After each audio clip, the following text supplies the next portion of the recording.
लावी आत ठाऊनी कोपटा, तो साधी आपण या सकटा, का बांधल या चोरटा मोठे माझी. म्हणजे लावी आत ठाऊनी कोपटा, ठाऊन म्हणजे राहून, तो आतच राहतोय आणि आत राहून आपल्या कोपटाला म्हणजे घराला आतून कडी लावतो. तो साधी आपण या सकटा, तो स्वतःला सापडवून देतो.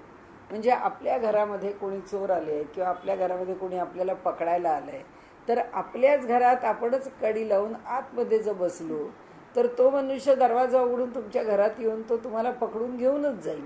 म्हणजे तो आपण आपल्याच हाताने आपल्याला पकडवून देतो.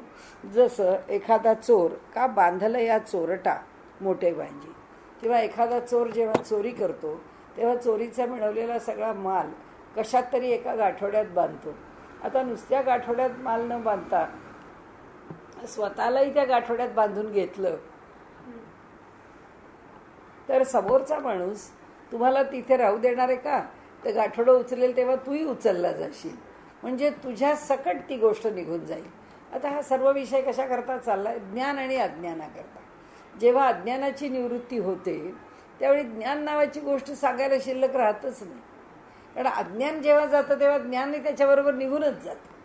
आणि त्याकरता हे दोन दृष्टांत आहेत की दाराला कडी लावून आत राहिलेला मनुष्य जेव्हा चोर काही घेऊन जायला येतो तेव्हा त्याच्या अपेक्षित गोष्ट जेव्हा तो घेऊन जातो तेव्हा त्याच्याबरोबर आपणही त्याच्या स्वाधीन होतो. किंवा चोरांनी मिळवलेला माल आहे तो माल पकडायला म्हणून जो कुणी आला तर त्या मुद्देमालासह हा चोरच पकडला जातो, पण तो स्वतःला त्यात बांधून घेतो. त्या अर्थाने आता उभी आहेत खाल्या. जेवी कोशकिडा आपुले घर, तयार करून साचार, आणि त्याचे बंद करून दार, घे आपुला नाश करून. ज्याप्रमाणे किडा आहे, कोळी आहे, तो आपल्यात, किंवा कोशाचा किडा आहे, रेशमी किडे, हां, की आपल्या भोवती तर तोंडात ना त्याच्या ते निघून तंतू, तो तंतू स्वतःला गुंडाळून घेत राहतो आणि त्याच्या आतमध्येच राहतो तो स्वतः. घे आपुला नाश करून. आणि आपलं घर आपल्यावरतीच बंद होतं.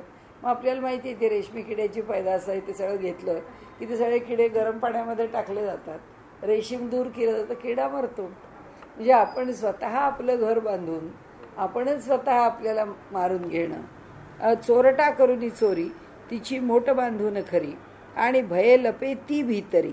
त्या बांधलेल्या मोठ म्हणजे त्या गाठोड्यामध्येच स्वतः लपतो. स्वतःसह ती गवसून द्याया. आपल्या सगळं दुसऱ्याला सापडणार आहे आपल्याला जर बांधून घेतलं तर. तैसे संबंधी जे लौकिक ज्ञान ते तयार करून अज्ञान, आपुलाच देई प्राण अज्ञानाच्या समागमे. तैसे संबंधी जे ज्ञान, संबंधी आता आपण या ठिकाणी असं म्हणू की ज्याच्या चर्चेला सुरुवात झालेली आहे ते जे ज्ञान आहे ते ज्ञान अज्ञान भेद कथन, असं हे चौथं प्रकरण आहे. तर आता मागच्या वेळी घेतलेली जी ओवी आहे ती नंबर 3ची ओवी आहे. ज्ञान जिया तिया परी, जगी आत्मैक्य करी, तै सूर्या खोचे सुरी, तैसे झाले. हां, म्हणजे त्यांनी असं म्हटलंय की अज्ञान कार्यासह नष्ट होता, शुद्ध ज्ञान उरे सर्वथा, तरी ज्ञेय ज्ञाता ज्ञान या तिहींची वाट काय. त्यांनी आता तिथे उत्तर आपल्याला दिलं की ते म्हणाले जेव्हा अज्ञान निघून जातं त्यावेळी ते निघून गेलेल्या अज्ञानाच्या बरोबर अज्ञान हे त्याच्या कार्यासह नष्ट झालं. म्हणजे अज्ञानापासून जे जे घडत जातं अज्ञानामधून सगळंच निर्माण होतं. ही मूलभूत अविद्या म्हणजे अविद्या, अस्मिता, राग, द्वेष आणि अभिनिवेश असं यांनी पतंजलींनी त्याचे परिणाम सांगितलेले आहेत. आता जर का अज्ञानच नष्ट झालं तर अस्मिता नष्ट झाली, अस्मिताच नष्ट झाली तर कोणत्याही वस्तूबद्दलचा रागद्वेष नष्ट झाला, रागद्वेषच जर नष्ट झाला तर अभिनिवेश म्हणजे मला अमुक एक पाहिजे आहे, मला असंच घडलं पाहिजे, असं नको आहे घडायला, हे राहतच नाही शिल्लक. जे जसं आहे तसं. म्हणून अज्ञान कार्यासह नष्ट होता, शुद्ध ज्ञान उरे सर्वथा. मग जे ज्ञान उरतं या जगाच्या विषयीचं, प्रत्येक घटनेविषयीचं, प्रत्येक परिस्थितीचं, प्रत्येक वस्तूचं, प्रत्येक नामरूपाचं, ते सगळं जे उरतं ते कसं राहतं? शुद्ध ज्ञान राहतं. म्हणजे आपण सारखं जे आत्तापर्यंत म्हणतो आहोत की ही जी व्यावहारिक सत्ता आहे ती शंकराचार्यांच्या भाषेतली फक्त शिल्लक राहते. की आता ही वस्तू हे पाणी, या पाण्याचं आकर्षण कशाला? पाण्याचं आकर्षण मला केव्हा आहे? जेव्हा आठवड्यातून एकदा पाणी येतं. आता घरात ते पाण्याची साठवण राहिली पाहिजे, ते 8 दिवस पुरलं पाहिजे. मग आता पाणी प्यायला देताना तुम्हाला पाणी पाहिजे का? मग तुम्हाला किती पाणी पाहिजे? तो माणूस पण तुम्हाला घोटभरच पाहिजे. मग तेवढं घोटभरच त्याला पाणी द्यायचं, म्हणजे त्यांनी वाया घालवणं. मग पुन्हा त्याला पाणी पाहिजे म्हणालं तर त्याला पुन्हा 2 घोट काय मागेल तेवढं पाणी द्यायचं. ही सगळी त्याच्याविषयीची मला चिंता का? कारण ते माझ्याजवळ नाही आहे म्हणून मी ते सांभाळण्याचा प्रयत्न करते. तर इथे त्यांनी जे सांगितलं आहे की ते ह्या कार्याचं शुद्ध ज्ञान उरे सर्वथा, तर या ठिकाणी ते शुद्ध ज्ञान केव्हा शिल्लक राहतं त्याच्या संबंधाने आता त्यांचा विषय चालला आहे की बाकी अज्ञानच एकदा नष्ट झालं की त्याचं कार्यच नष्ट होतं. म्हणजे जी अविद्या माझ्याजवळ आहे की मला हे पाणी 8 दिवसाकरता जपलं पाहिजे, ही अविद्या कशातून निर्माण झाली? व्यावहारिक ज्ञानातून निर्माण झाली, लौकिक ज्ञानातून निर्माण झाली, लौकिक गरजेतून निर्माण झाली.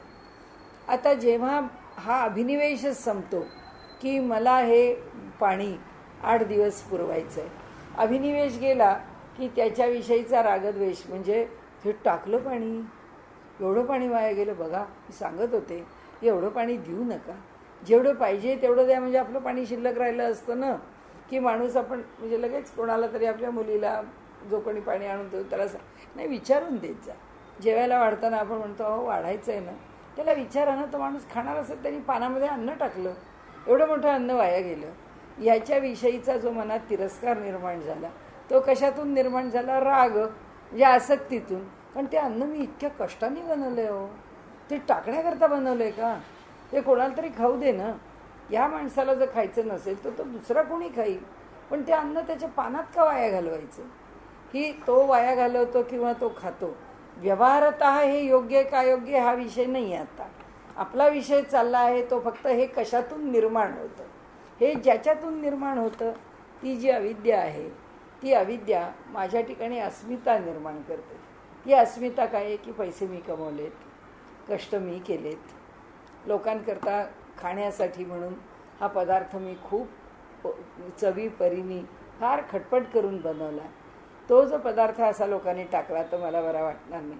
हे सगळं काय वाटतं? हे त्या अस्मितेपोटी वाटतं. याच्याबरोबर पॅरल आता हे स्वयंपाकातलं उदाहरण आहे. आपण म्हणतो व्यवहारात असंच वागलं पाहिजे. आता ज्ञानेश्वर महाराजांनी ज्ञानेश्वरी लिहिली, काय लहान काम केलं, पण ही ज्ञानेश्वरी कोणी जपून ठेवील का? ही ज्ञानेश्वरी लोकांच्या हातात पडेल का? ही मी लोकांच्या करता निर्माण केली आहे, त्याचा लोकांना लाभ होईल का? याचा विचार त्यांनी नाही केला. का नाही केला? कारण ते त्या अविद्येत नाही आहेत. ती अविद्या ज्या अस्मितेला, ती अविद्या हे माझं, हे मी, याचा काहीतरी हेतू, अगदी आम्ही भले व्यवहारात उदात्त हेतू म्हणू तरीसुद्धा काहीतरी त्याच्यामागे अविद्येमुळे असणारी जी आसक्ती आहे ती जोडली गेली. त्यातलं ईश्वराचं कार्य आहे, ते कार्य करण्याची माझ्या गुरूंनी मला आज्ञा दिली. गुरूंच्या आज्ञेप्रमाणे ज्ञानेश्वरी लिहिण्याचं काम आहे. ते लिहिण्याची वेळ आली तेव्हा आमचे सच्चिदानंद बाबाच स्वर्गवासी झाले. आता त्यांच्याचकडनं लिहून घ्यायचं आहे. त्यांना जिवंत केलं, चमत्कार करायचा म्हणून नाही जिवंत केलं. त्या कार्याकरता योजलेली ती व्यक्ती आहे. आता त्या व्यक्तीच्या बरोबर हे लिखाण पूर्ण झालं. आता तिचाही संबंध संपला आणि माझाही संबंध संपला. ही ज्ञानेश्वरी लिहून लोकांच्या ताब्यात दिली. आता ती त्यांनी सांभाळावी नाहीतर न सांभाळावी, त्याचा उपयोग करून घ्यावा नाहीतर न घ्यावा, हे जगाने पाहावं. हे मला करायचं काम नाही आहे. मला करायचं जी आज्ञा होती त्या आज्ञेप्रमाणे मी काम केले, माझा विषय संपला. हे केव्हा घडतं? हे जेव्हा अज्ञान नसतं तेव्हा घडतं. ही माणसं जेव्हा आत्मस्वरूपामध्ये, म्हणजे ज्याला पारमार्थिक सत्ता म्हणतो, त्या पारमार्थिक सत्तेत असतात तेव्हा ह्या व्यावहारिक सत्ता त्यांच्यापर्यंत कुठे डोकावत नाहीत आणि मग त्यांचा व्यवहार जो घडतो तो व्यवहार तसा घडतो. आता इथे अज्ञानासहित अज्ञानाची कारणं किंवा कार्य ही सगळी नष्ट होतात. कारणाचा विषय ज्ञान आहे, ज्ञानाच्या मागे आत्मदर्शन आहे, ते त्याची कारणं आहेत, अज्ञान नष्ट. पण कार्य हा सगळा पुढचा पसार आहे जो आम्ही जगात व्यवहार करतो. तर ते जेव्हा निघून जातं तेव्हा शिल्लक राहतं ते काय राहतं? तर शिल्लक राहतं ते शुद्ध ज्ञान शिल्लक राहतं. शुद्ध ज्ञान जेव्हा शिल्लक राहतं तेव्हा अज्ञानाच्या बरोबर द्वंद्वात असणारं, जे अज्ञानाच्या बरोबर असणारं, जे अज्ञानाच्या विरोधी आहे ते ज्ञान आहे. की आत्ता माझं अज्ञान आहे, त्या अज्ञानाच्या विरोधात ज्ञान काय असेल ते सात्विक ज्ञान असेल. मग व्यवहारात आपण म्हणतो हो एवढे पैसे कमवले आपण, हे पैसे असे स्वतःवरती खर्च करायचे, समाजाला इतकी गरज आहे, द्या ना तो पैसा काहीतरी समाजाकरता, असं जेव्हा मनुष्य सांगतो त्यावेळी तो काय सांगतो की तुमच्याकडे हे अज्ञान आहे की मी पैसा कमवला तो माझ्यावर खर्च झाला पाहिजे. आणि आज वृत्तीच आपली ती आहे. आज प्रत्येक माणूस जे कमावतो ते सगळं स्वतःकरता ठेवतो, स्वतःवर खर्च करतो आणि त्याच्यातून त्याचे जीवनाचं मग त्याचं स्टँडर्ड ऑफ लिव्हिंग आलं, मग त्याच्या एन्जॉयमेंटच्या कल्पना आल्या, मग अनेक गोष्टी आल्या. पण ते कशातून आलं? आत्मकेंद्रिततेमधून आलं. ती आत्मकेंद्रितता आपल्याला जास्त दिसली की आपण म्हणतो अरे हे अज्ञान आहे, हे बरोबर नाही, याने आपल्या पैशाचा योग्य तो विनियोग करावा, तो जो गरजू आहे त्याला पैसा द्यावा, किती स्वतःवर मी मी मी म्हणून खर्च करावा. हे जे येतं हे व्यवहारात आहे की हे तू करावंस का हे तू करू नयेस. हे करावंस जेव्हा आपल्याला वाटतं तेव्हा ते आपल्याला ज्ञान आहे असं वाटतं. माणूस एखादा खूप उधळायला लागला की म्हणणार अरे बँकेत काही शिल्लक ठेव, अरे कशात तरी इन्व्हेस्टमेंट कर, तुझ्याच अडचणीच्या काळामध्ये तुझ्या उपयोगाला येईल. म्हणजे तो आत्ता वागतोय तो मूर्खपणा आहे आणि तसं न वागणं हा शहाणपणा आहे. हे काय आहे? एक अज्ञान आहे आणि एक ज्ञान आहे. हे द्वंद्व आहे. हे एक अव्यवहारीपण आहे, एक व्यवहारीपण आहे. तर आता ते म्हणतात की ज्यावेळी अज्ञान निघूनच जातं त्यावेळी ज्ञान कशाला वेगळं शिल्लक राहतं. जेवी कोशकिडा आपुले घर तयार करून साचार आणि त्याचे बंद करुनी दार घे आपुला नाश करुनी. चोरटा करुनी चोरी तिची मोठ बांधुनी खरी आणि भये लपे ती भीतरी स्वतः सहती गवसू न द्याया. आपल्याला दुसऱ्याला सापडवून द्यायलाच आपण स्वतः त्या बांधलेल्या गाठोड्यात बसतो. तैसे संबंधी जे लौकिक ज्ञान, त्याचप्रमाणे म्हणाले लौकिक नाही, मी चुकून शब्द वाचते, मी लिहिलाय त्याच्याजवळ लौकिक. तैसे संबंधी जे ज्ञान, तर तसं हे जे आत्मज्ञान आहे ते तयार करून अज्ञान आपुलाच देई प्राण अज्ञानाच्या समागमे. तर आता हे आत्मज्ञान जे आहे ते या अज्ञानापासून दूर जातं. जे लौकिक ज्ञान आहे तैसे संबंधी जे ज्ञान, संबंधी कोणत्याही विषयाच्या संबंधी, कोणत्याही नामरूपाच्या संबंधी.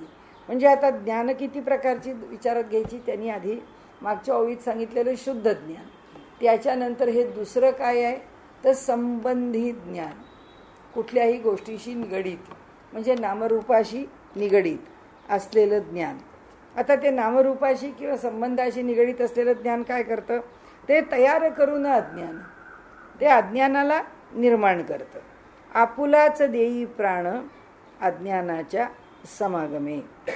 तर आता आपला स्वतःचा प्राण देतं, म्हणजे हे जे ज्ञान निर्माण होतं तैसे संबंधी जे ज्ञान ते तयार करून अज्ञान. म्हणजे आता दोन बाजूनी. आता आपण जेव्हा दुसऱ्याला सांगतो हे तू असं वागू नकोस, तू चांगलं वाग, म्हणजे आपल्या दृष्टीने आपण तिथे ज्ञान तयार केलं.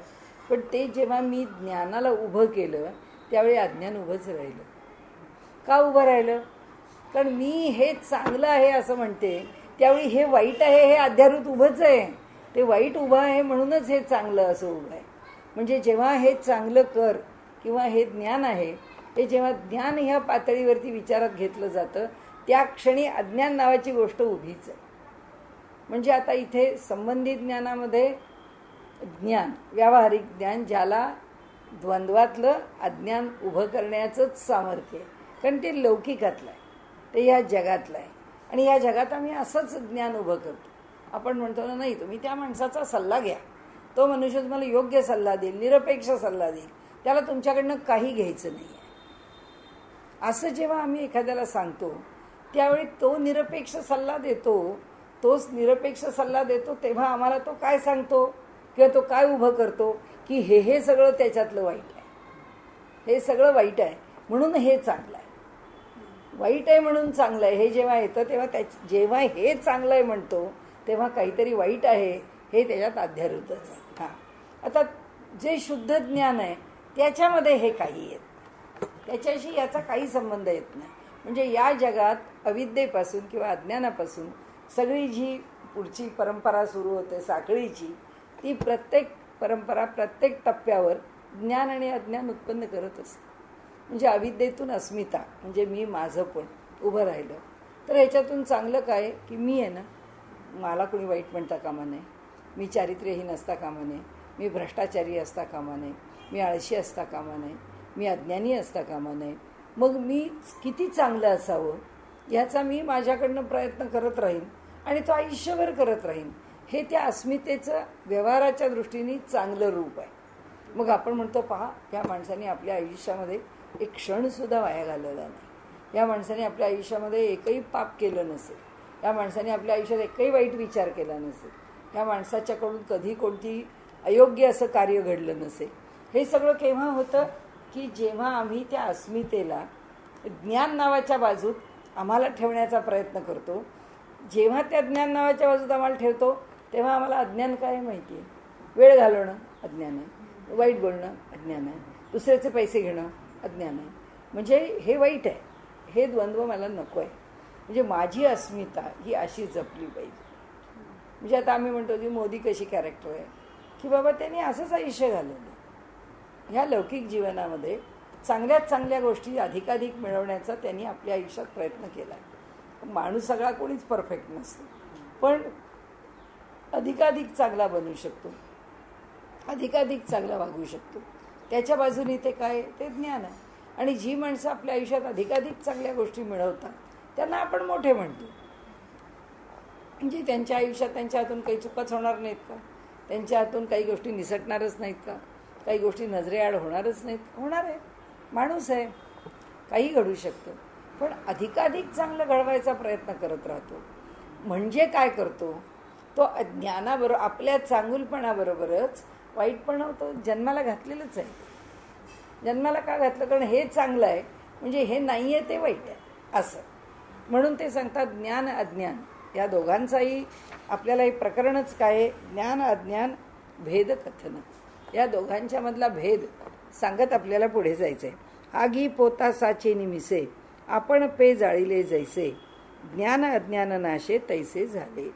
आता नाश कशाचा करायचा, आता आपल्या लक्षात तिसरी ओवी ठेवायची की शुद्ध ज्ञान पाहिजे. या शुद्ध ज्ञानाला पर्यायी ज्ञान नाहीच आहे, म्हणजे अज्ञान नाहीच आहे, त्याच्यामुळे द्वंद्व नाहीच आहे. त्या ज्ञानाचं नावच काय की शुद्ध ज्ञान. त्याच्या खाली उतरलो की मग काय, ज्ञान आणि अज्ञान. म्हणजे ज्ञान आणि अज्ञानाची जोडी जोडगोळी किंवा हे द्वंद्व सोडून कशात पोचायचं आहे, शुद्ध ज्ञानामध्ये. ही एक आता सूत्र घेऊन किंवा ही एक गोष्ट लक्षात ठेवून आपल्याला पुढे जायचं आहे. आता आगी पोतासाचे निमिसे म्हणाले, आता कापूर आहे, अग्नी त्या कापराला जाळायला लागतो. आता कापूर जाळत असताना अग्नी काय करतो, स्वतःलाच जाळून टाकतो. कारण कापूर जळायचा संपला की अग्नी संपला ना. हां, म्हणजे अग्नीनी स्पर्श कोणाला केला, कापराला. काय दृष्टांत आहेत बघा. म्हणजे अग्नीनी स्पर्श कापराला केला. आता अग्नीला काय वाटलं, मला इंधन मिळत राहिलं ना, कापूर आहे म्हणजे अग्नी आता त्या इंधनाबरोबर जळतो आहे. पण जसा कापूर संपला तसा अग्नी संपला. म्हणजे अग्नीचं वेगळं अग्नीपण जे होतं ते कापराच्या जवळ येऊन अग्नीला जर ते वाढत राहतं असं वाटलं तर तसं होत नाही. म्हणजे अग्नीनी कापराच्या जवळ राहून जर कापराला जाळलंच नसतं तर अग्नी संपला असता का, असं कधी होऊ शकतं का, होऊ शकत नाही. म्हणजे कापूर तसाच आहे आणि इथे अग्नी मात्र पेटलेला आहे, असं होऊ शकत नाही. इंधनाला जाळल्याशिवाय अग्नीला राहता येत नाही. आणि म्हणून अज्ञानाला जाळल्याशिवाय ज्ञानाला उभं राहता येत नाही. मग आता अज्ञानाला जाळतो ज्ञानाला उभा करतो तेव्हा तो द्वंद्व स्वीकारतो. त्या दोघांच्या पलीकडे गेला की शुद्ध ज्ञान मिळतं. म्हणजे हा कापूर जो आहे त्या कापराला अग्नी स्पर्शतो, कापराला जाळत राहतो आणि शेवटी अग्नी आणि कापूर दोघंही संपतात. म्हणजे जेव्हा शुद्ध ज्ञान होतं तेव्हा ज्ञानही संपतं, अज्ञानही संपतं. आता आपण पे जाळीले जैसे, आपणच आपल्याला जसं जाळून घेतलं. तर म्हणाले कसं, तर दुसरा एक म्हणजे दृष्टांत घ्यायचा तसं की आपण पे जाळीले जैसे, की भुत्याच्या हातामध्ये जर का एक तो पलिता असतो, त्या पलित्यावर तेल घातलेलं असतं आणि तो घेऊन ते पेटवलेला पलिता घेऊन फिरत असतो. जोपर्यंत अग्नी आहे, जोपर्यंत त्या बांधलेल्या चिंध्या आहेत, तोपर्यंत ते धगधगत पेटत राहतं आणि नंतर राहत नाही. म्हणजे आपल्याच हातातला पोत, त्याला पोत म्हणतात, की तो पोत जाळतो ना, तर तो जो पोत आहे तो पोत संपून जातो जळून. म्हणून आपण पे जळिले जैसे, या ठिकाणी अग्नी जसा स्वतःच नष्ट होतो त्याच्या हातातला पोत जाळून, ज्ञान अज्ञान नाशे तैसे झाले. आणि म्हणून जेव्हा ज्ञान आणि अज्ञान या दोघांचा नाश होतो तेव्हा त्यातलं काही शिल्लक राहत, ते दोघे तसेच संपतात. आता पुढे या ठिकाणी पुढे कापुराने जाळून अग्नी आपुले अग्निपण टाकी तसे घालवून कापुरासह सर्वस्वी, तैसे हे संबंधी ज्ञान नुरवी तसे अज्ञान, परी अज्ञानासह आपण अंशेही न मागे उरे. तसं या त्रिगुणाच्या संबंधाने असणारं सात्विक ज्ञान जे आहे, ते सात्विक ज्ञान अज्ञानाला दूर करत असलं तरीसुद्धा नष्ट होतं. तेव्हा अज्ञानासह आपण स्वतःही ते ज्ञान नष्टच होतं. अंशेही परी अज्ञानासह आपण अंशेही न मागे उरे.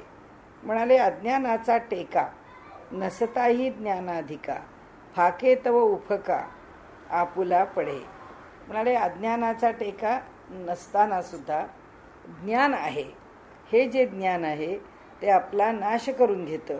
आणि म्हणून काय होतं की अज्ञानाच्या अंधारामध्ये ज्ञानाची उभारणी होते खरी, पण पुढे त्यांनी म्हटलंय की उभारणीचे निर्धारी अस्तित्व नाश आधाराचा. पण ज्या ज्ञानाच्या आधारावरती ज्ञानाची उभारणी केली आहे ते अज्ञानच नष्ट होतं, म्हणजे आधारच नष्ट होतो. म्हणून अज्ञानाचा टेकू घेतला, त्या अज्ञानाच्या आधारावर टेक्यावरती नसताही ज्ञान अधिका. म्हणाले, इथे जो टेका अज्ञानाचा आम्हाला दिसत नसला तरीसुद्धा नसताही, अज्ञानाचा टेका नसताही ज्ञानाधिका, ज्ञान अधिक. ज्ञान इथे काय म्हटलंय त्यांनी, ज्ञान देखा ज्ञान आपुला उपखा करून घे. तर आता इथे अज्ञानाचा टेकू नसताना सुद्धा ज्ञान आपल्याला, उपखा म्हणजे नाश, ज्ञान आपला इथे खा लिहिलं आहे, त्याचा विषय आपल्याकडे पूर्वीचा शब्द उपखा म्हणजे इथे खा आहे, इथे उपखा दिला आहे त्याचा पहिला अर्थ, आणि त्या उपखाचा अर्थ नाश असा दिला आहे. तर ज्ञान आपलाच नाश करून घेतं, म्हणजे अज्ञानाचे अंधारी ज्ञानाची उभारणी खरी, उभारणीचे निर्धारी अस्तित्व नाश आधाराचा. आता इथे ते लक्षात आलं का, आपल्या वरचाच विषय आहे पण फक्त वेगळ्या पद्धतीने मांडला, की अज्ञानाचा टेका त्या ठिकाणी दिला. असं वाटतं का की हे सरकार खूप चांगलं आहे हो, ही सगळी माणसं प्रामाणिक आहेत हो, प्रत्येकजण आपापल्या खात्याचं काम अगदी चांगलं करतंय हो, म्हणजे प्रत्येकजण आपापल्या परीने लोकहित पाहत आहे, असं आम्ही जेव्हा त्या सरकारबद्दल म्हणतो त्यावेळी त्यांनी काय वाईट त्याच्या आधाराला घेतलं आहे का? त्यांनी त्यांचा त्या ज्ञानाचा, वागण्याचा, कर्माचा, विचारांचा जो आधार घेतला आहे तो वाईट आधार घेतलाच नाही, तो आधारच चांगला घेतला आहे. आणि त्या चांगल्या आधारामुळे आपण म्हणतो मग काहीतरी आशा आहे, काहीतरी आमची परिस्थिती बदलू शकेल, हे काहीतरी बदल घडवून आणू शकतील, हे सगळं आम्ही का बोलतो? त्याचं कारण असं की या सगळ्यांच्या ठिकाणी वेडावाकडाचा यांचा आधारच भ्रष्टाचार नाही आहे, यांचा आधारच गुंडगिरी नाही आहे, यांचा आधारच वाईट काही संकल्पना नाही आहेत, फक्त कल्याण, आम्हाला लोकांचं कल्याणच करायचं आहे, ही आमची प्रामाणिक भावना आहे. आता तशा अर्थाने ते म्हणत आहेत की आधार घेतला का ज्ञानाने काही अज्ञानाचा म्हणजे वाईटाचा? त्यांनी काही आधार घेतला नाही. अज्ञानाचा टेका नसताही, अज्ञानाचा टेका न घेता ज्ञान अधिका, त्याच्या ठिकाणी ज्ञान वाढत आहे, ज्ञान फैलावत आहे, ज्ञान मोठं होत आहे. फाके तव उफका, आणि जसं जसं ज्ञान वाढत जातं, फाके म्हणजे विस्तारत जाते, तव तसं तसं, उफका इथे शब्द मूळचा, त्याचा उपखा हा एक शब्द आहे, आणि उपखा किंवा उफखा या दोन्ही शब्दांचा अर्थ नाश असा आहे. आणि म्हणून जसं जसं ज्ञान फाकत जातं तसं तसं उफका आपुला पडे, तसं तसं आपलाच नाश होत जातो. म्हणजे ज्ञानाचाच शहाणे होत जातो. आपण साधना कशा करतो? आधी साधना करताना अज्ञानाची निवृत्ती करायची आहे म्हणून गुरुला शरण गेला, एखादी उपासना घेतली, त्या उपासनेमध्ये कुठलंही कर्म पापाने युक्त होणार नाही हे पाहिलं, उपासना कधी सुटणार नाही हे पाहिलं. अशा प्रकारे अनेक प्रकारांनी मनुष्य आपल्याला घडवत घडवत पुढे चालला. आता तो घडवत घडवत पुढे चालला की एक स्थिती अशी येते की ज्यावेळी त्याला कळायला लागतं की अरे हे सुद्धा मागे पडतं. म्हणजे करता भजन घडे, न करता भजनच घडे. ते म्हणतात की तुम्ही केलं म्हणूनच भजन होतं का? भजन गोष्टच अशी आहे की ती करावी लागत नाही, ती स्थितीच निर्माण होते. म्हणजे आता व्यवहारामधली ज्ञान आणि अज्ञान स्वीकार करून साधना आणि साधनेमधून फल असा जर विचार करत गेलो तर साधना खूप खूप आमची पुढे नेली आम्ही. तर ती पुढे नेलेली साधना हे जे काही ज्ञान म्हणून, जे काही चांगलं म्हणून ज्याला आम्ही हाताशी घेतलं आहे ती म्हणजे फाकली, पुष्कळ विस्तारली. तर विस्तारल्यानंतर आता ज्ञान नावाच्या गोष्टीचं महत्त्व मागे पडतं. आता जे मिळतं ते शुद्ध ज्ञान मिळतं. आता जे अनुभव येतो, म्हणजे तुकाराम महाराजांना देवाचं दर्शन झालं, त्या दर्शनामध्ये आता ज्या पातळीवरती साधना ही चांगली आहे म्हणून ते करत होते, ते म्हणतात साधना चांगली आहे म्हणून करण्याचा विषय राहिलाच नाही, तो माझा श्वासोच्छ्वासच झाला, ते माझं जीवन झालं. मग आपण कथा कोणाची वाचतो की चोखामार त्या गावकुसाचं काम करत होते, दुष्काळ पडला होता आणि ते सगळं बांधकाम करत असताना शेवटी एके दिवशी ते एवढं मोठं बांधलेलं गावकूस सगळं पडलं आणि त्याच्या खाली ते गाडले गेले.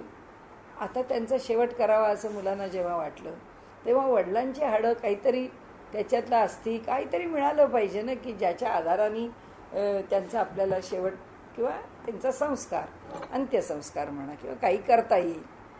तर कशी त्यांची हाडं गोळा करावी?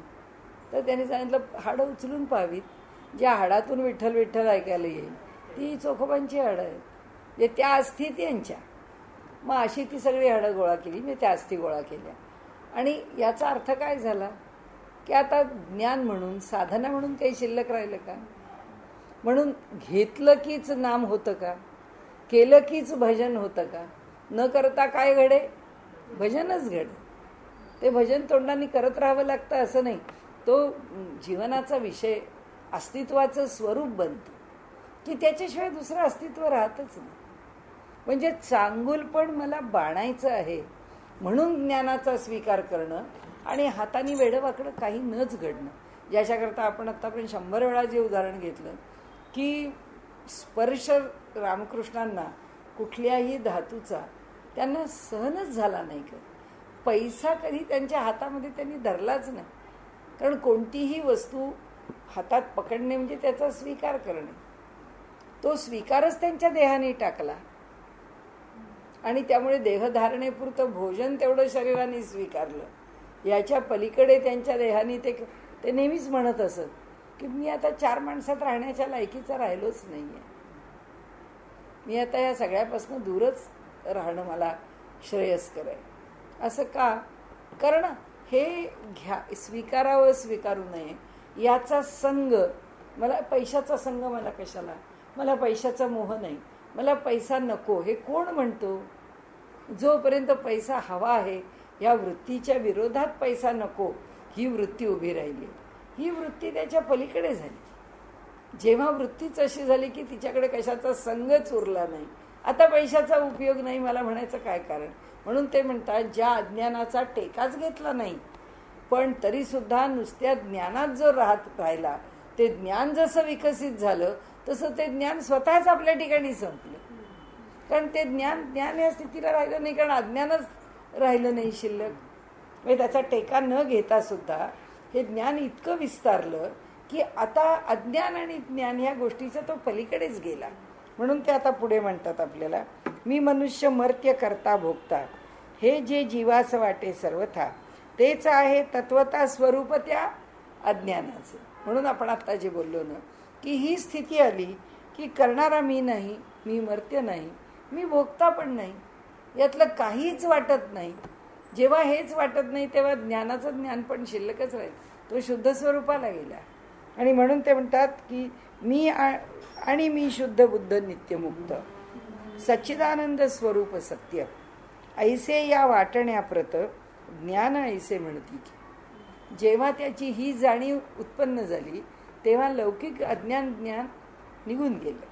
म्हणून म्हणून मनुष्य मर्त्य वाटल्या विना शुद्ध बुद्धाची झालंय तिथे, शुद्ध बुद्धीची नये कल्पना जैसे केर झाल्या विना झाडणे न ये उदयास.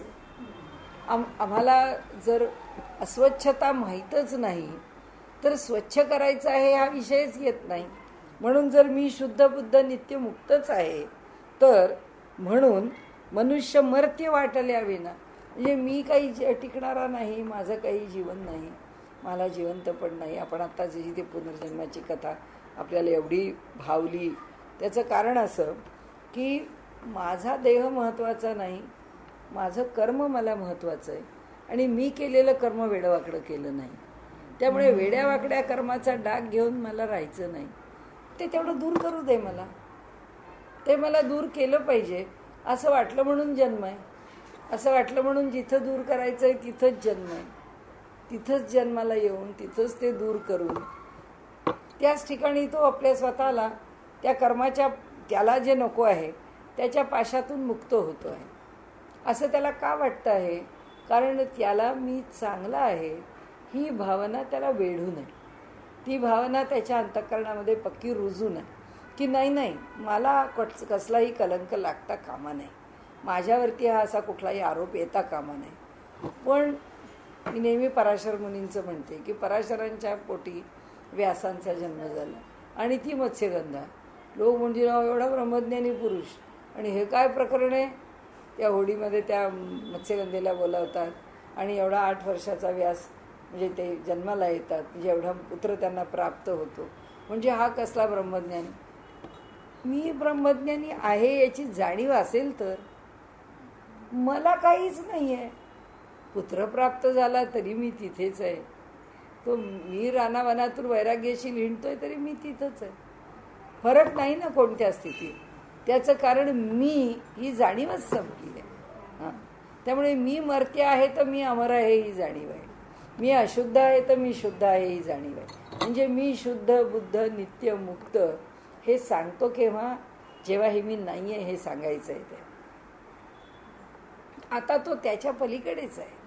म्हणून माऊलींचा मुद्दा लक्षात आला आपल्या की त्यांना एकच मुद्दा आपल्याला सांगायचा आहे की आपल्याला जोपर्यंत ह्या सगळ्या गोष्टींची जाणीव आहे तोपर्यंत शुद्ध बुद्धीची नये कल्पना जैसे केर झाल्या विना झाडणे नये उदयास. हे सगळं आम्ही जे आमच्या आयुष्यातलं सुख दुःख हा सगळा पाहतो आहोत पसारा, तो पाहतो आहोत म्हणून याच्या पलीकडे जायचं आहे असं आम्हाला म्हणायचं आहे. पण तो जो त्या स्थितीतच आहे त्याला काय, जसं आमच्या लहानपणी आम्हाला नेहमी सांगायचे क्या हो त्या राजाला काय दिवाळी, आणि त्या राजाला काय दिवाळी म्हणून आम्हाला नेहरूंचं उदाहरण सांगायचे. क्या हो नेहरूंना गरिबी म्हणून जर कल्पना करायची म्हटलं तर ते कशाची कल्पना करणार आहेत गरिबी म्हणून?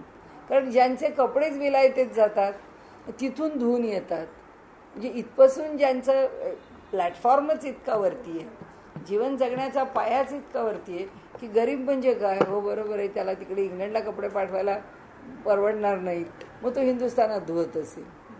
पण माणसाला कपडे धुवायला साबणच मिळत नाही, माणसाला कपडे धुवायला पाणीच मिळत नाही, हे नेहरूंना कळेल का किंवा कळलं असेल का? असं आमच्या लहानपणी आम्हाला लोक सांगायचे की किती ते श्रीमंत होते की त्यांना काय माहिती या लोकांच्या समस्या काय असतात, की एखादी भाकरी पण खायला मिळत नाही, 2-2, 4-4 दिवस मनुष्य भुकेला राहतो. हे दारिद्र्य काय हे त्याला कसं कळेल? तसं आहे ते म्हणतात की तो स्वतः ज्या मुक्त स्थितीमध्ये आहे त्याला मी शुद्ध आहे, मी बुद्ध आहे, मी मुक्त आहे, मी नित्य आहे, काय तो नित्यच आहे, त्याला काय वाटायचं आहे, त्याला काय म्हणायचं आहे. त्यामुळे त्याच्यापर्यंत त्याच्या बुद्धीची त्याला कल्पना येणार नाही. शुद्ध बुद्धीची नये कल्पना जैसे केर झाल्या विना झाडणे नये उदयाचं. म्हणजे शुद्ध बुद्धी कुणाला? ज्याच्याकडे ज्ञान आणि अज्ञान विद्या आणि अविद्या ह्याचा भेद शिल्लक आहे, त्यालाच शुद्ध बुद्धीचं महात्म्य आहे. अन्यथा कुणालाही त्याचं म्हणजे त्यावरच्या पातळीवर आता समजा सनक सनंदन सनातन सनत कुमार आहेत, त्यांना काय आहे, त्यांना हे काही भानगडच नाही आहे कसलं तत्त्वज्ञान, ते तिकडे वरती जगतातच आहेत, ते त्याच पातळीवर आहेत. त्यामुळे ते खाली उतरणच नाही. एवंच ज्ञान उत्पन्न होता अज्ञान हरपे सर्वथा, परीही ज्ञानाची अस्तिक्यता त्याच्याच नाशाकारणे. जेव्हा हे ज्ञान उत्पन्न होतं, जे शुद्ध ज्ञान उत्पन्न होतं, त्यावेळी ते सामान्य ज्ञानाचा नाशच करतं अज्ञानासहित. त्यामुळे जेव्हा ज्ञान होतं त्यावेळी ते ज्ञानालाच त्याचं ज्ञानाचाच निराश करतं. आता साधी आपल्या व्यवहारातली आपली गोष्ट जरी म्हटलं तरी एखादी गोष्ट आपल्याला केव्हा तरी पूर्वी जी कळलेली असते किंवा जशी कळलेली असते, आणि आता जसे आपण मोठे होतो किंवा त्याचे काही दुसरे आयाम आपल्याला कळतात, आणि ते आयाम कळले की आपण म्हणतो अरे तेव्हा तसं वाटत होतं, आता नाही वाटत तसं, आता बदललं, त्याच्याकडचं पाहणं बदललं. म्हणजे व्यवहारात सुद्धा जी बुद्धी विकसित ज्या पद्धतीने होते त्या पद्धतीने पूर्वीच्या ज्या गोष्टी महत्त्वाच्या वाटतात मागे पडतात. म्हणजे ते जसं मागे पडत जातं, म्हणजे ज्ञान अज्ञानामधून आपण सुद्धा एका विशिष्ट ज्ञानामध्ये विकसित होत जातो, आणि मग आपल्याला वाटतं अरे हे सगळं आपलं जर तरुणपणी झालं असतं तर मग आपण ह्या नाही थांब म्हणा. तर त्याप्रमाणे आपल्याला आपल्या ठिकाणी जाणवतं की अरे नाही आपण त्याच्या पुढे गेलो नाही, आपण काही ज्ञान अज्ञानाच्या पलीकडे नाही गेलो, पण ती जी विकासाची पातळी आहे ती आपण समजू शकतो, ती आपल्याला कळते.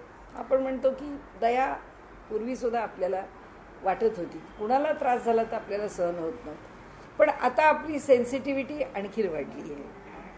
म्हणजे हे आपल्याला कळतं की अरे तेव्हा जे वाटत होतं त्याच्यापेक्षा आता जे वाटतं ते अधिक तीव्रतेने. हे जर आम्हाला तीव्रतेने वाटतं तर ते संतांना कोणत्या तीव्रतेने वाटत असेल की याची कल्पना आपल्याला आता येते.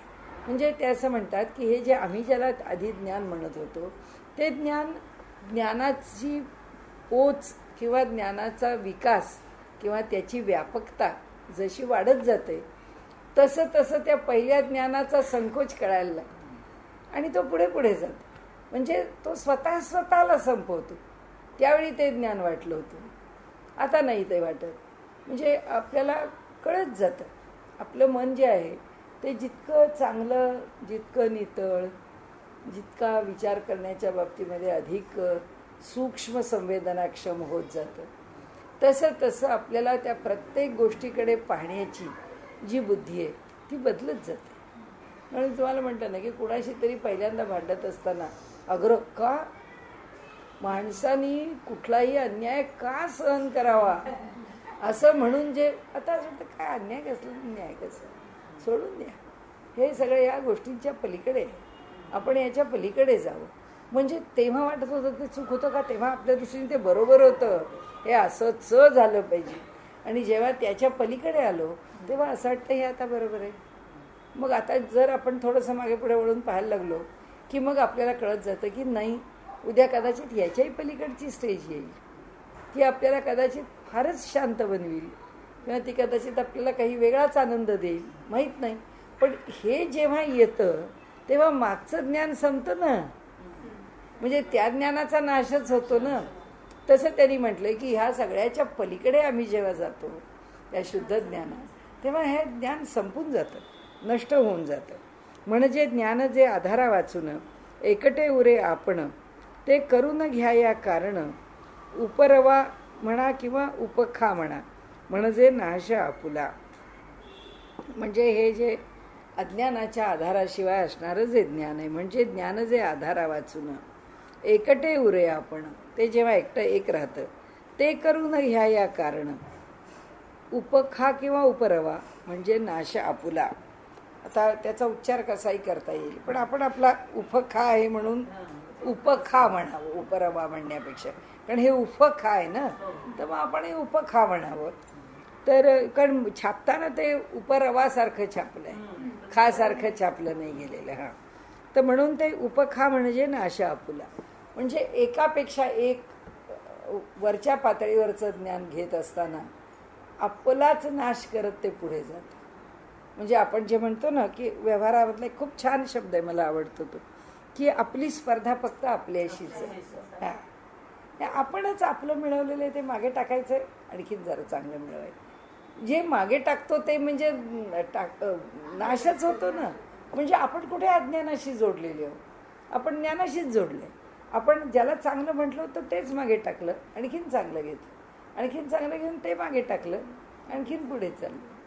म्हणजे त्याची अधिक रिफाईंड स्टेट आपण मिळवत चाललो.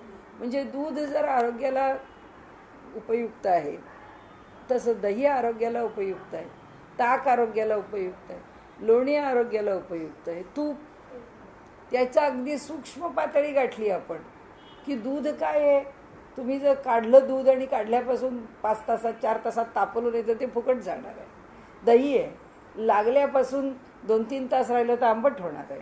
ताक आहे, फणफणणार आहे. लोणी आहे, सारखं स्वच्छ करत ठेवलं तरी सुद्धा त्याला कधीतरी बुरशी येणार. पण तूप त्याचं रिफाईंड स्टेट आहे. म्हणजे अगदी जर गाईचं तूप आहे आणि गावरान गाईचं तूप आहे तर अनेक वेळा औषधी म्हणून ते 18-18, 20-20 वर्ष ठेवलं जातं आणि ते जितकं जुनं होतं तितकं ते उपयुक्त ठरतं. म्हणजे ती जी रिफाईंड स्टेट आहे ती रिफाईंड स्टेट लाभदायकच आहे आणि तिच्या अलीकडच्या पातळ्या आहेत त्या नाशाला कारणीभूत होणारच आहेत. दूध नाशाला कारणीभूत आहे, दही नाशाला कारणीभूत आहे, ताक कारणीभूत आहे, लोणी कारणीभूत, तूप नाही.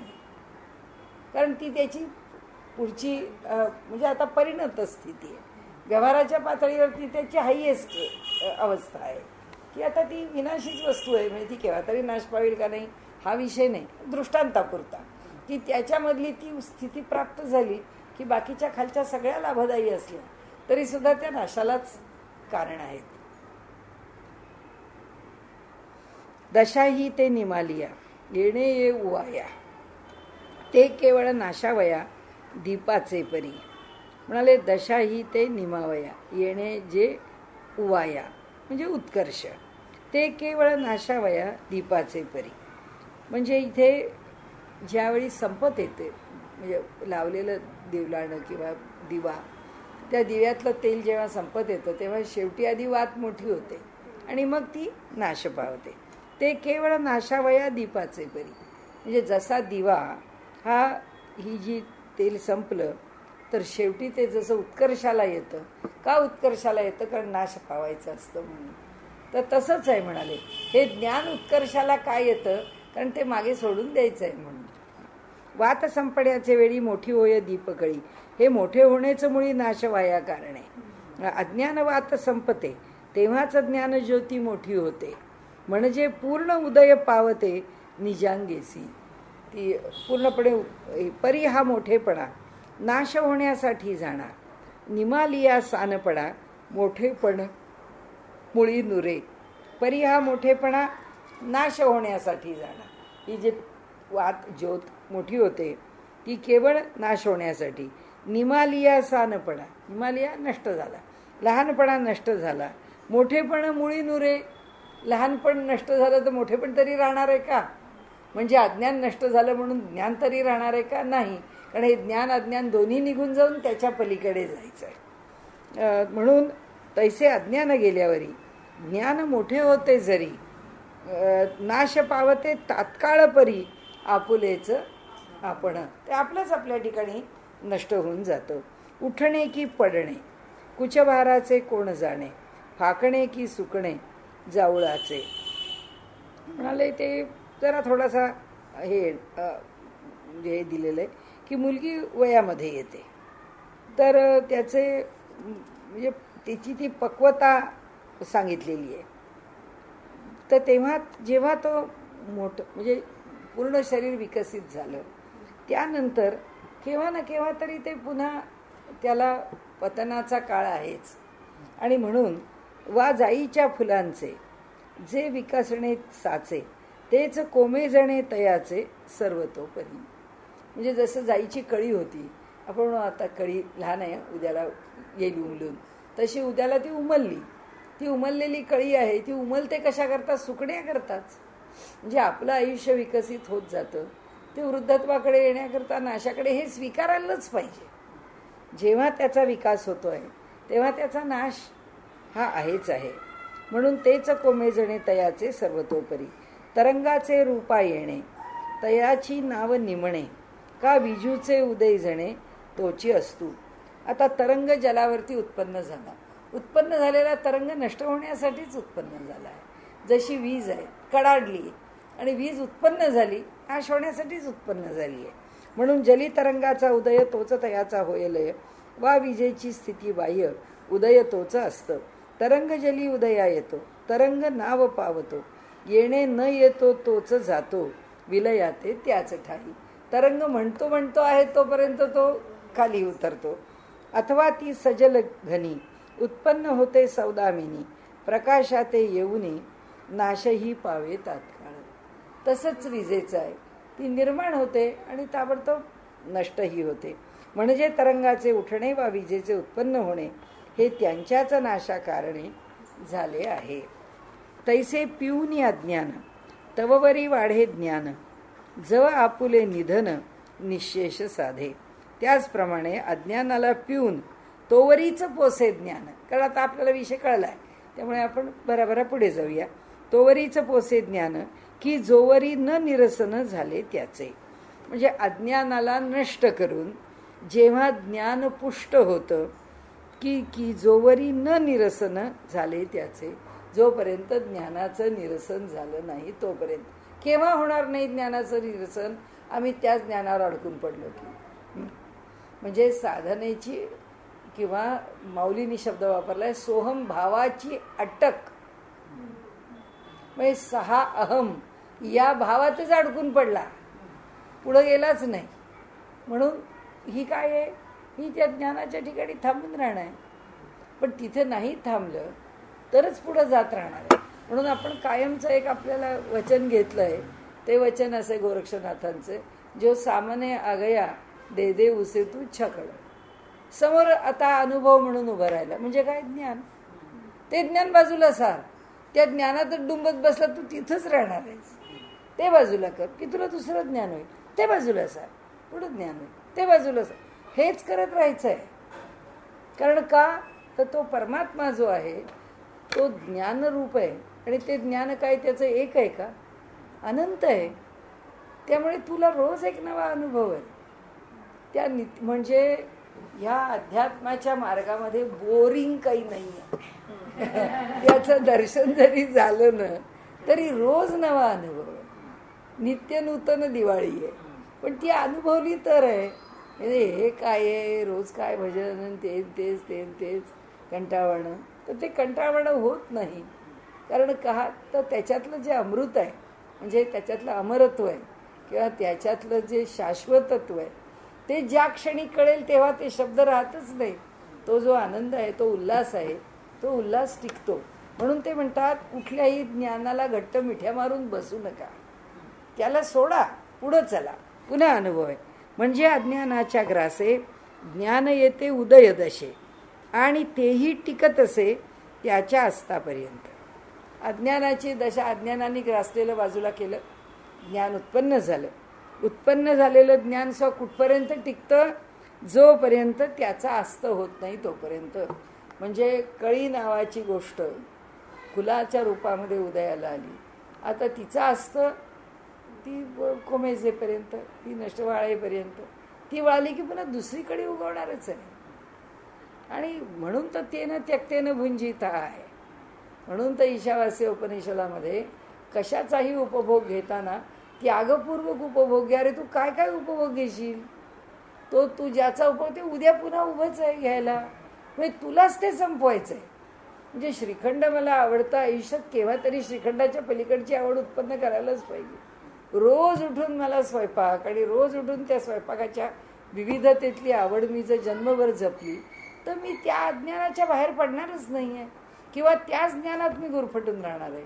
पण जे माधुर्य किंवा जी मजा पिठलं भाकरी खाण्यात आहे किंवा भजी खाण्यात आहे, ते त्याच्याचसारखी वेगळी मजा जर मला कळली, त्याचं ज्ञान जर मला झालं, तर आपण म्हणून नाही आता त्या पिठल्याची मजा मागे पडली, आता याची मजा आली. आपण तर खाण्यापिण्याचं जाऊ द्या हो, आपण छान गप्पा मार, आपल्याला गप्पांमध्ये आनंद. आपण असं म्हणतो आता काय आपल्याला खाण्यापिण्याकरता जमायचं नाही, आपण तेव्हा तरुण होतो तेव्हा मजा होती, खावं प्यावंसं वाटतं. म्हणजे हे आहे की एक एक सुटत जातं आणि ते त्याला सोडावं लागतं आणि तेव्हा आपण पुढे जातो. म्हणून ते म्हणतात इथे, अज्ञान हे ज्ञानाचे मुळीचं आहे जीवन साचे. अज्ञानाशिवाय ज्ञान नाही. म्हणजे काय सांगतात इथले एक मोठं महत्त्वाचं वाक्य, की कोणत्याही ज्ञानाच्या पातळीवर अजूनसुद्धा अज्ञान नावाची वृत्ती शिल्लक आहे. अज्ञान ही वृत्ती आहे हे म्हणाले. ज्ञानाच्या वृत्तीच्या ठिकाणी विसरू नका. ते आपल्याला सांगतायत की ज्ञानवृत्तीमध्ये तुम्ही अज्ञान विसरू नका. अज्ञान हे ज्ञानाचे मुळीचं आहे जीवन साचे. ते संपता तयाचे जगणे होय कोठुनी. तुम्ही अज्ञानाला आधाराला घेतलं का नाही घेतलं, कारण आम्हाला अपमान वाटेल. आम्ही आणि अज्ञानी शक्यच नाही.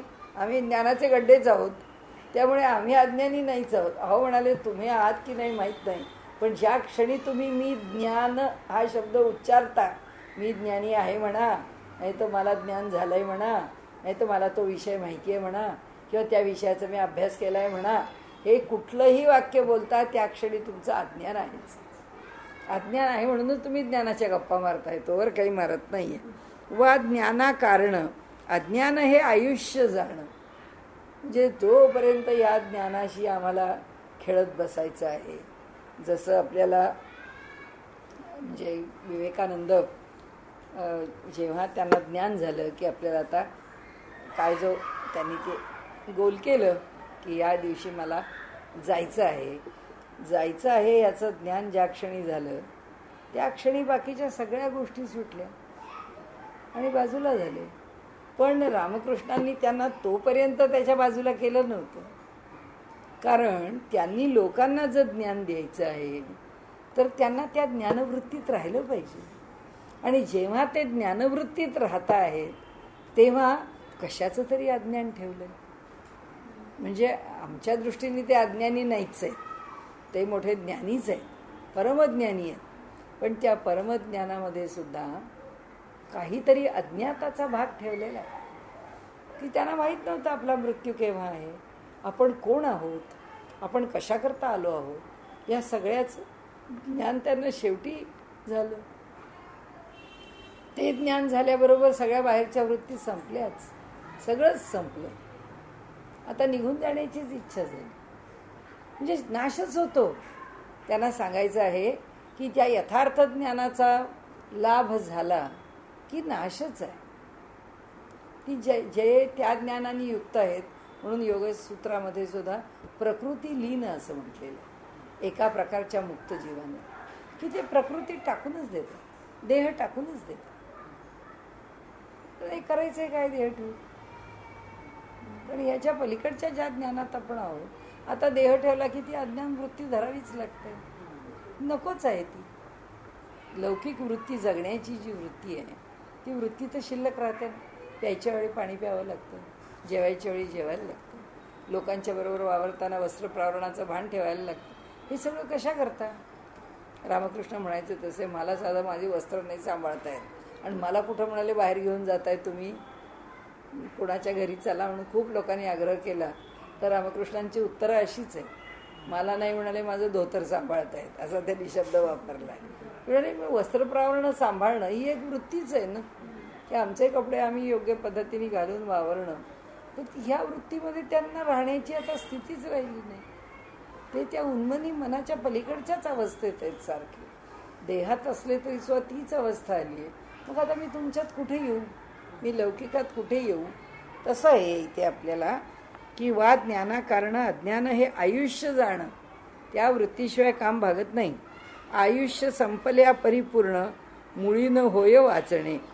जर ज्ञानाचं आयुष्य अज्ञान आहे आणि आयुष्य संपलं तर ज्ञान वाचणार आहे का? आपलं आयुष्य संपलं तर आपला देह टिकणार आहे का? अशा अर्थाने म्हणून म्हणाले कशाचाही उदय होणे तो असता कारणे. कशाचाही उदय झाला, ज्ञानाचा उदय झाला तरी तो त्याचा असताच होणार आहे, ते राहणारच नाही. हा या जगाचा नियमच आहे. मरण्यासाठी जन्म घेणे निसंशय. त्यामुळे आपल्याला मरायचं आहे याच्यासाठीच आपला जन्म आहे हे आपल्याला लक्षात, म्हणजे ही मानसिकची तयारी झालीच पाहिजे. नाहीतर मृत्यू मरे का त्याचा दुजा शोक वारे. त्यावेळी त्याला वाटत असतं की अरे मरण त्याला आलंय मला नाही, पण ह्याही देहाला केव्हा तरी मरण आहे याची जाणीव असलीच पाहिजे. एवंच जे संबंधी ज्ञान ते अज्ञानाचे निरसन करून आपुलाही प्राण त्यागी त्याच्या वियोगे. म्हणून अशा प्रकारे या जगातलं त्रिगुणामध्ये असणारं जे ज्ञान आहे ते ज्ञान अधिक उन्नत जे सत्वावरती अधिष्ठित आहे असं जे ज्ञान आहे ते आपल्याला असं वाटतं की अज्ञानाचा नाश करून आम्ही ज्ञानाच्या प्रांतात गेलो. पण अज्ञान जेव्हा निश्शेष दूर होतं तेव्हा ते ज्ञानसुद्धा दूरच होतं, निश्शेष दूर होऊन जातं.